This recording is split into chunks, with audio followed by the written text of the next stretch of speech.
नमस्कार, मी विशाल परदेशी. महाराष्ट्र विशेषमध्ये आपलं सगळ्यांचं स्वागत. राज्य सरकारनं जनतेकरता घेतलेले महत्त्वाचे निर्णय, लोकउपयोगी प्रकल्प या विषयाला घेऊन वेगवेगळ्या घडामोडी आपण महाराष्ट्र विशेषमध्ये जाणून घेणार आहोत. चला सुरुवात करूया. मुंबईच्या वाहतुकीत ऐतिहासिक बदल घडवणारा ऑरेंज गेट मरीन ड्राईव्ह शहरी बोगदा प्रकल्पाच्या कामाला सुरुवात झाली. हा देशातील पहिला शहरी भूमिगत बोगदा जवळपास 7 किलोमीटर जमिनीच्या खालून जाणार आहे. सोबतच 100 वर्षांच्या हेरिटेज इमारती, मध्य पश्चिम रेल्वे मार्ग आणि मेट्रो 3च्या तब्बल 50 मीटर खाली हा मार्ग असेल. हा एक खरा इंजिनिअरिंग चमत्कार आहे. प्रकल्प पूर्ण झाला तर पूर्व दक्षिण मुंबई प्रवास 20 ते 25 मिनिटांवर, तसंच नवी मुंबई विमानतळाकडे जाण्यासाठी पश्चिम आणि पूर्व उपनगरांना जलद जोडणी उपलब्ध होईल. 8,056 कोटींचा हा प्रकल्प हजारो तास इंधन आणि प्रचंड वाहतूक कोंडी वाचवणारा गेम चेंजर ठरणार आहे. खरं म्हणजे मुंबईच्या ट्रॅफिक करता हा एक अत्यंत महत्त्वाचा एक टप्पा असणार आहे. कारण अगदी जे काही आपले वेस्टर्न सबब्स आहेत तिथल्याही लोकांना न्यू मुंबई एअरपोर्टला जायला आता 2 मार्ग झालेले आहेत.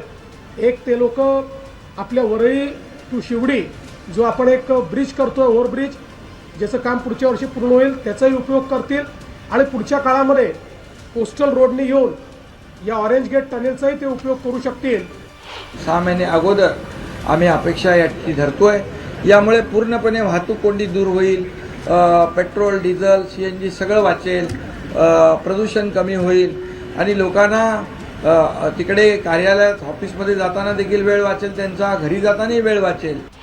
मुंबईतील लोकल सेवेत मोठा बदल होणार आहे. मुंबई लोकलच्या सर्व डब्यांना मेट्रोसारखी वातानुकूलित सुविधा, स्वयंचलित दरवाजे आणि आधुनिक अंतर्गत रचना दिली जाईल, अशी माहिती राज्याचे मुख्यमंत्री देवेंद्र फडणवीस यांनी दिली आहे. मात्र या दुसऱ्या श्रेणीतील तिकीटं सध्याच्याच दराने राहतील.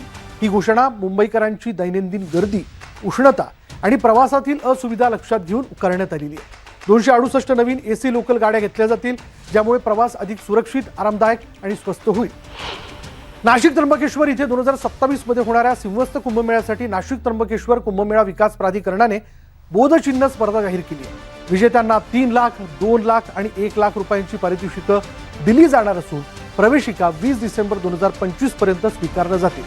देशातील सर्व नागरिक, विद्यार्थी, कलाकार आणि डिझायनर्ससाठी ही स्पर्धा खुली आहे. राज्यात खोट्या कागदपत्रांच्या आधारावर मिळत असलेल्या जन्म मृत्यू दाखल्यांच्या रॅकेटवर सरकारने मोठी कारवाई सुरू केली आहे. महसूल मंत्री चंद्रशेखर बावनकुळे यांनी केवळ आधार कार्डचा पुरावा वापरून दिलेले किंवा संशयास्पद दिसणारे सर्व जन्म मृत्यू दाखले तात्काळ रद्द करण्याचे, तसंच संबंधितांवर पोलीस स्टेशनमध्ये गुन्हा दाखल करण्याचे आदेश दिले. धुळ्यात विद्यार्थिनींना संकटसमयी स्वसंरक्षणाची क्षमता विकसित व्हावी, यासाठी जिल्हा प्रशासनाने वीरांगणा प्रशिक्षण उपक्रम सुरू केला.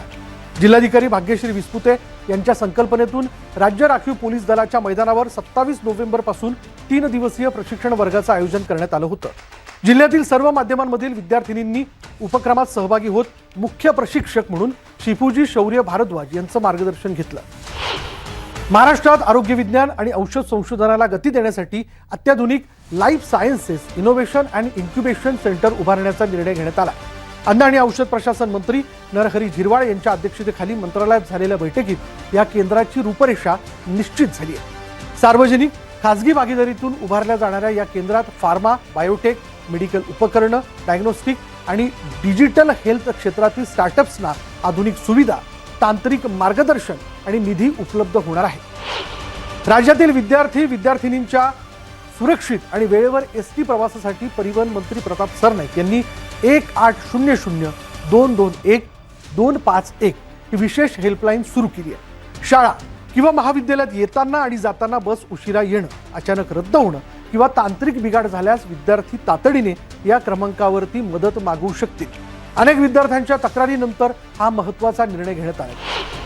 गोराई इथल्या महाराष्ट्र पर्यटन विकास महामंडळाची 128 एकर जमीन आंतरराष्ट्रीय दर्जाच्या पर्यटन स्थळामध्ये विकसित करण्याची प्रक्रिया गतिमान झाली आहे.